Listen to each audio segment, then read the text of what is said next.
আসসালামু আলাইকুম বন্ধুরা।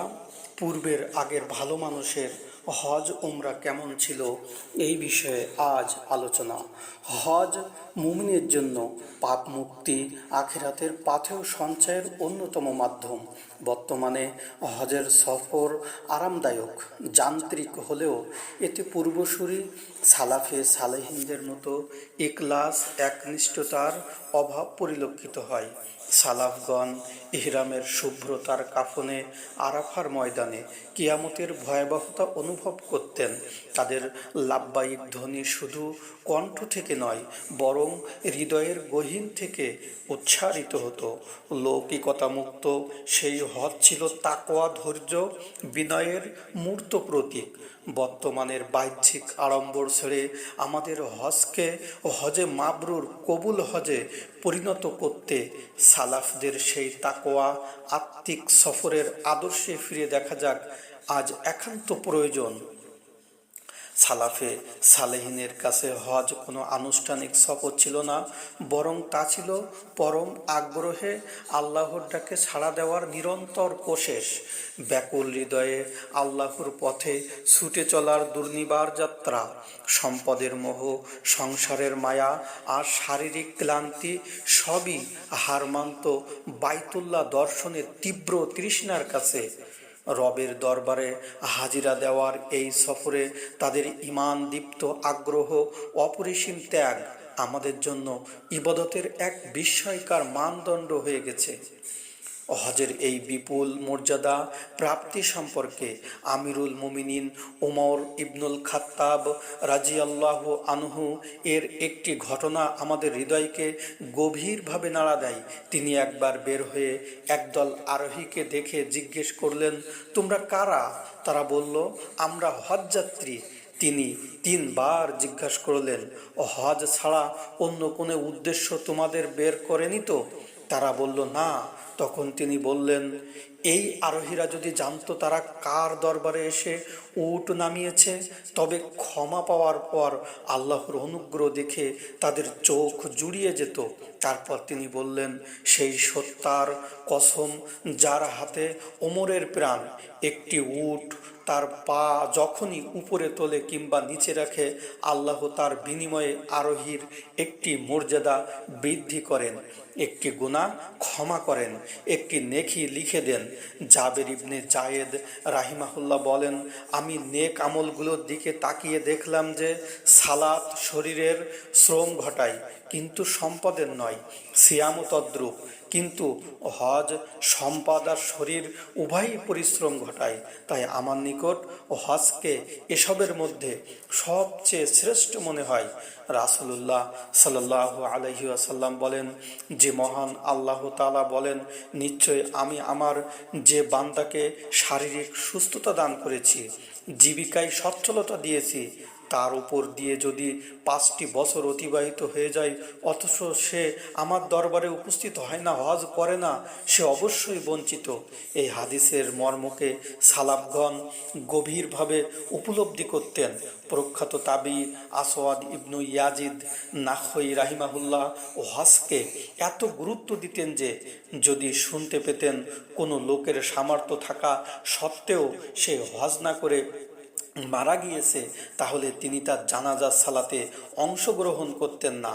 শাহ ওয়ালিউল্লাহ মুহাদ্দিস দেহলভী রাহিমাহুল্লাহ বলেন, মানুষ মাঝে মাঝে তার রবের প্রতি তীব্র আগ্রহ অনুভব করে। সেই আগ্রহ পূরণের ক্ষেত্রে কোনো এক মাধ্যমের প্রয়োজন বোধ করে, আর সেটা হচ্ছে কেবলই হজ। ইমাম ইয়াহিয়া ইবনু মাইন রাহিমাহুল্লাহ বলেন, দুনিয়া কেবল একটা স্বপ্নের মতো। আমি 24 বছর বয়সে হজ করেছিলাম। হজের জন্য হেঁটে বাগদাদ থেকে মক্কার উদ্দেশ্যে যাত্রা করেছিলাম। এটা 50 বছর আগের কথা, কিন্তু মনে হচ্ছে যেন গতকালের ঘটনা। তবেই তাউস ইবনে কাইসান রাহিমাহুল্লাহকে জিজ্ঞেস করা হলো, ফরজ হজ আদায়ের পর নফল হজ করা উত্তম নাকি সাদাকা করা উত্তম? করতাম। তিনি উত্তরে বললেন, ইহরাম বাঁধা, সফর করা, নির্ঘুম রাত কাটানো, ক্লান্তি সহ্য করা, বাইতুল্লাহ তাওয়াফ করা, তার পাশে সালাত আদায় করা, আরাফায় অবস্থান করা, মুজদালিফায় রাত কাটানো, জামারায় পাথর নিক্ষেপ করার মতো সওয়াব আর কোথাও পাওয়া যাবে না। তিনি হজকেই শ্রেষ্ঠ মনে করতেন। আর এই শ্রেষ্ঠত্বের স্বাদ সালাফগণ একবার পেয়ে ক্ষান্ত হতেন না, বারবার ছুটে যেতেন মক্কার পানে। ইবনে শাওয়াব রাহিমাহুল্লাহ বলেন, আমি 106 হিজরিতে মক্কায় তাউস রাহিমাহুল্লাহের জানাজায় উপস্থিত ছিলাম। আমি লোকজনকে বলতে শুনেছি, হে আবু আব্দুর রহমান, আল্লাহ আপনার উপর রহম করুন। তিনি 40 বার হজ সম্পন্ন করেছিলেন। কেবল তাউস রাহিমাহুল্লাহ নন, তৎকালীন যোগাযোগ ব্যবস্থার চরম প্রতিকূলতা সত্ত্বেও সাইদ ইবনুল মুসাইব, আতা ইবনে আবি রাবাহ, আইয়ুব আস-সাখাতিয়ানি, মুহাম্মদ বিন সোয়াকাহ, হাম্মাদ বিন নাফে রাহিমাহুল্লাহ এর মতো অসংখ্য সালাফগণ 40 বারেরও বেশি হজ আর উমরা সম্পাদন করেছেন। আল্লাহর ঘরের প্রতি তাদের নিখাদ ভালোবাসা, অদম্য আগ্রহের নজির পরবর্তী প্রজন্মের জন্য ইবাদতের এক অনন্য অনুপ্রেরণা। সালাফদের এই অভাবনীয় ত্যাগ মহব্বতের আয়নায় যখন নিজের দিকে তাকাই, তখন নিজেকে কত নগণ্য মনে হয়। বর্তমানের সফর কতই না সহজ, সেটা তো আপনি নিয়ন্ত্রিত বিমান, বিলাসবহুল হোটেল আর আরামদায়ক বাহনে মাত্র কয়েক ঘন্টা সফরেই আমরা পৌঁছে যেতে পারি পবিত্র ভূমিতে। কিন্তু আধুনিকতার এই চরম উৎকর্ষের যুগে আমাদের সফরের কষ্ট হয়তো কমেছে, তবে এর সাথে সাথে কি আমার অন্তর থেকে সেই ইখলাস, একনিষ্ঠতাও হারিয়ে যায়নি? আজ আমরা নিজের অজান্তে যেন হজ উমরাকে এক প্রকার আধ্যাত্মিক পর্যটনে পরিণত করে ফেলেছি। ইহরামের কাপড় গায়ে জড়িয়ে রবের ভয়ে অন্তর কাপার বদলে আমাদের হাত ব্যস্ত থাকে নিখুঁত একটি সেলফি তোলার চিন্তায়। কাবা চত্বরে দাঁড়িয়ে রবের কাছে চোখের পানি ফেলাচ্ছে আমরা অনেক সময় বেশি ব্যস্ত হয়ে পড়ি সোশ্যাল মিডিয়ায় ছবি আপলোড করতে। আল্লাহ তাআলা আমাদের হেফাজত করুন। যে কোনো ইবাদতের প্রাণ হলো ইখলাস, একনিষ্ঠতা। হজের মতো দীর্ঘ ব্যয়বহুল কষ্টসাধ্য ইবাদতে নফস প্রবৃত্তির ধোঁকা সবচেয়ে বেশি থাকে। তাই সালাফে সালেহিন হজের বাহ্যিক আনুষ্ঠানিকতার চেয়ে অন্তরের নিয়তকে পরিশুদ্ধ করার প্রতি সবচেয়ে বেশি জোর দিতেন। তাদের অন্যতম লক্ষ্য ছিল যে কোনো মূল্যে হজে মাবরুর, কবুল হজ অর্জন করা, সদ্য ভূমিষ্ঠ শিশুর মতো নিষ্পাপ হওয়া। কেননা রাসূলুল্লাহ সাল্লাল্লাহু আলাইহি ওয়াসাল্লাম বলেছেন, মান হাজ্জা লিল্লাহি ফালাম ইয়ারফুস ওয়ালাম ইয়াফসুস রাজাআ কাইয়ুমি ওয়ালাদাতুহু উম্মুহু। যে ব্যক্তি আল্লাহর উদ্দেশ্যে হজ করেছে, যার মধ্যে সে অশ্লীল কথা বলেনি, অশ্লীল কাজ সম্পাদন করেনি, সে হজ হতে ফিরবে সদ্য প্রসবিত সন্তানের ন্যায় নিষ্পাপ অবস্থায়। এছাড়া অন্য জায়গায় তিনি বলেন, কবুল হজের পুরস্কার কিছুই নেই জান্নাত ব্যতীত। হাসান বাসরি রাহিমাহুল্লাহকে জিজ্ঞাসা করা হলো, হজে মাবরুর কি? তিনি উত্তরে বললেন, ও হজ থেকে এমন অবস্থায় ফিরে আসা যে দুনিয়ার প্রতি তোমার ওয়ানিহা তৈরি হবে, আখিরাতের প্রতি আগ্রহ বৃদ্ধি পাবে। ইমাম ইবনে আব্দুল বার রাহিমাহুল্লাহ কবুল হজের স্বরূপ বর্ণনা করে বলেন, আর মাবরুর হজ হলো এমন এক হজ যার মধ্যে কোনো লৌকিকতা নেই, যশের আকাঙ্ক্ষা নেই, যাতে কোনো অশ্লীলতা আর পাপাচার থাকে না, যা হালাল অর্থ দ্বারা সম্পাদিত হয়। আল্লাহ তাআলা বলেন, ওয়াতিমুল হাজ্জা ওয়াল উমরাতা লিল্লাহ, আর তোমরা আল্লাহর উদ্দেশ্যে হজ আর উমরা পূর্ণ করো। অত্র আয়াতের ব্যাখ্যা ইমাম কারাফি রাহিমাহুল্লাহ বলেন, লিল্লাহ শব্দটার দিকে ভাবুন। আল্লাহর সালাত অন্য ইবাদতের ব্যাপারে লিল্লাহ বলেননি, কারণ হজ উমরাতে বেশি পরিমাণে রিয়া হয়ে থাকে। অনুসন্ধানের মাধ্যমে বিষয়টা প্রমাণিত। বহু হাজি আছেন যারা হজের কোনো আলোচনা শুনলেই নিজের অন্যের হজে কি ঘটেছিল সেটা বলা শুরু করে। হজ উমরা যেহেতু রিয়া তথা লৌকিকতার সম্ভাব্য ক্ষেত্র, সেহেতু এ দুটির ব্যাপারে লিল্লাহ বলা হয়েছে। ইখলাসের উপর গুরুত্ব আরোপ করার জন্য।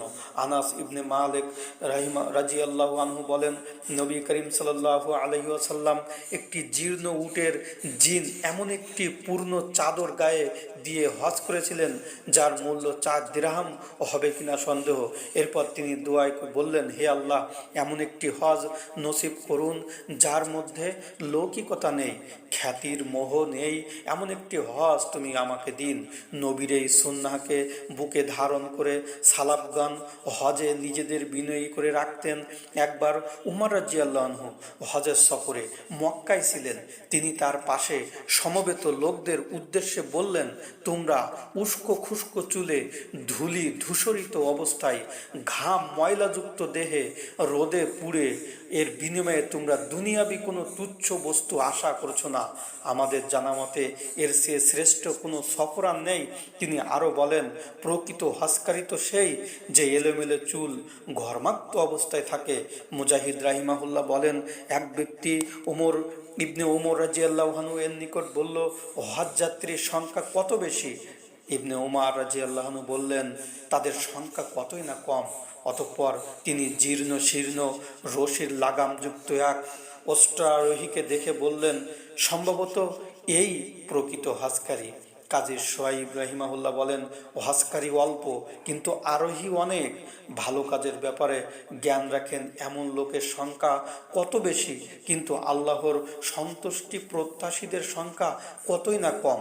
সালাফদের এই ধূলি ধূসরিত রিয়ামুক্ত হজের বিপরীতে আজ আমাদের হজের রূপ কতটা বদলে গেছে। আমাদের হজের প্রস্তুতি শুরু হয় সবচেয়ে দামি আর বিলাসবহুল প্যাকেজ খোঁজার মধ্য দিয়ে। আমাদের ইহরামের শুভ্র বসনও আজ যেন স্ট্যাটাস সিম্বল হয়ে দাঁড়িয়েছে। বাইতুল্লাহর সামনে দাঁড়িয়ে যেখানে আমাদের চোখের পানিতে বুক ভাসানোর কথা ছিল, সেখানে আমরা ব্যস্ত থাকি নিজেকে সুন্দরভাবে ক্যামেরায় ফ্রেমবন্দি করতে। তাওয়াফের চক্করগুলো আজ লাইভ ভিডিওতে পরিণত হয়েছে। ও হজ থেকে ফিরে এসে মানুষের কাছে নিজের সফরের গল্প শোনানো, নামের আগে আলহাজ উপাধি শোনার জন্য আমাদের কান উন্মুখ হয়ে থাকে। আল্লাহ আমাদের রক্ষা করুন। ইহরাম বাঁধা হজ উমরার অন্যতম রুকন। মিকাত থেকে ইহরামের শুভ্র কাপড় গায়ে জড়িয়ে যখন একজন মুমিন লাব্বাইক আল্লাহুম্মা লাব্বাইক ধ্বনি উচ্চারণ করেন, তখন তিনি মূলত আকাশ জমিনের একচ্ছত্র মালিকের দরবারে একজন সমর্পিত দাস হিসেবে নিজের উপস্থিতির জানান দেন। সালাফে সালেহিনের কাছে ইহরাম তালবিয়া ছিল গভীর আধ্যাত্মিক অনুভূতির এক অনন্য মুহূর্ত। জুরাইরি রাহিমাহুল্লাহ বলেন, একবার আমরা প্রখ্যাত সাহাবী আনাস বিন মালিক রাহিমাহুল্লাহ এর সাথে হজের সফরে ছিলাম। তিনি জাতু ইরাক থেকে ইহরাম বাঁধলেন। আমরা তাকে ইহরাম থেকে হালাল হওয়ার আগ পর্যন্ত আল্লাহর জিকির ছাড়া অন্য কোনো কথা বলতে শুনিনি। অতঃপর তিনি আনাস রাদিয়াল্লাহু আনহুকে বললেন, হে ভ্রাতুষ্পুত্র, ইহরাম অবস্থা এভাবেই হতে হয়। হুমাম বিন ইয়াহিয়া রাহিমাহুল্লাহ বলেন, আমাকে এমন এক ব্যক্তি বর্ণনা করেছেন যিনি আনাস ইবনে মালিক রাদিয়াল্লাহু আনহু এর সঙ্গী ছিলেন। তিনি বলেন, তিনি আনাস রাদিয়াল্লাহু আনহু যখন ইহরাম বাঁধলেন তখন থেকে হালাল হওয়া পর্যন্ত আমি তার সাথে কথা বলার সুযোগই পাইনি। ইহরামের পবিত্রতার বিধান রক্ষার প্রতি তার তীব্র সতর্কতা তাকওয়ার কারণেই এমনটি হয়েছিল। খোলাফায়ে রাশেদার প্রখ্যাত বিচারক কাজী শুরাইহ রাহিমাহুল্লাহ যখন ইহরাম বাঁধতেন তখন গভীর ধ্যানমগ্ন নীরবতার কারণে তাকে যেন একটি বধির সাপ মনে হতো। তালবিয়া পাঠে সাহাবা একরামের আবেগ তীব্রতা কেমন ছিল সে ব্যাপারে প্রখ্যাত তাবেঈ আবু হাজেম আল আশজাই রাহিমাহুল্লাহ বলেন, রাসূলুল্লাহ সাল্লাল্লাহু আলাইহি ওয়াসাল্লাম এ সাহাবীগণ যখন ইহরাম বাঁধতেন তখন তালবিয়া পাঠ করতে করতে রাওয়া নামক স্থানে পৌঁছানোর আগেই তাদের কণ্ঠস্বর ভেঙে যেত।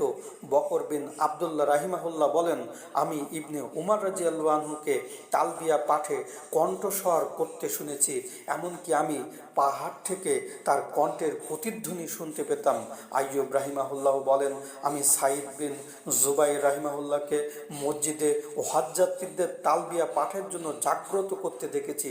তবে সবচেয়ে হৃদয় বিদারক দৃশ্যটি ফুটে ওঠে আলী ইবনুল হুসাইন রাজিয়াল্লাহু আনহু এর বর্ণনায়।